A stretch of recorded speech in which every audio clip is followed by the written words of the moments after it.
Betty Leask, thank you very much for taking the time to do this interview and answering some of our questions.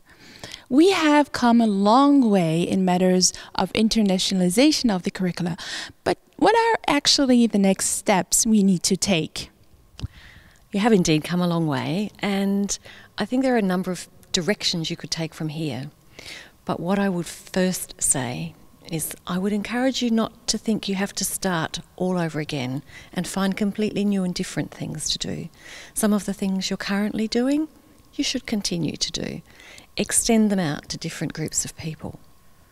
Secondly, I think that what you need to do is grow new leaders in internationalisation of the curriculum in the disciplines in your university.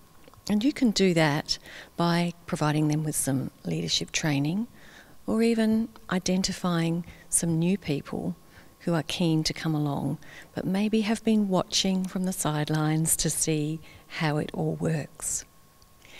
One final thing, I think it's really important to connect with the community outside of the university and maybe get students who are visiting, but also domestic German students, to work in the local community with people from diverse backgrounds. I'm sure that you'll find there's lots of opportunities out there in the community to connect with diversity and build those intercultural skills that are so important for life, living, and the community, the world, in fact. We need to be more inclusive and less elitist in matters of internationalization of the curricula. What are the tools and the means that we have today and that we can use? So what I mean by that is you need to extend the development of intercultural skills and international experiences to all students, and given that only a small minority of your students will go abroad, then internationalisation of the curriculum for all students becomes important. But sometimes the diversity that you seek to use to internationalise the curriculum needs to be extended a little. The internet is a great tool for doing that. You can combine internet learning, online international learning, all sorts of different experiences with students from all over the world that might never visit this university, but can bring really, really valuable perspectives to the learning that students are doing in classes.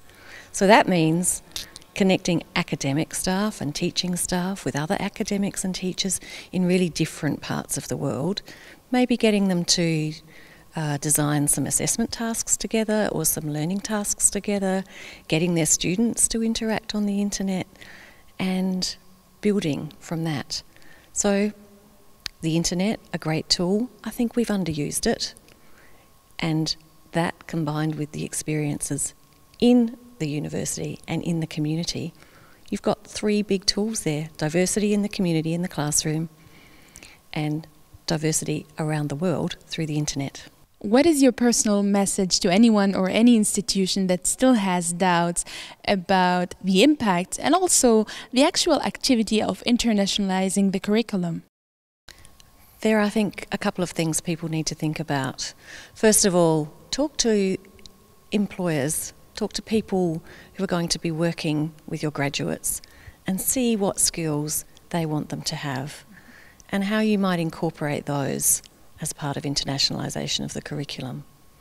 The ability to work in multicultural teams, online, in the office, the ability to think creatively, the ability to think critically, the ability to put yourself in someone else's shoes, even if it's just someone you're working with.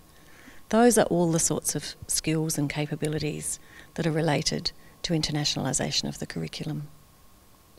The second thing, I think, is to just take a look at the world and think about how you'd like it to be in the future and what your contribution might be through internationalisation of the curriculum.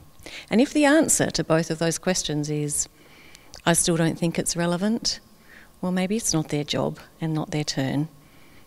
And maybe you move to someone else, but engage them, encourage them to continue to stand on the sidelines and observe, and maybe one day they'll come around too.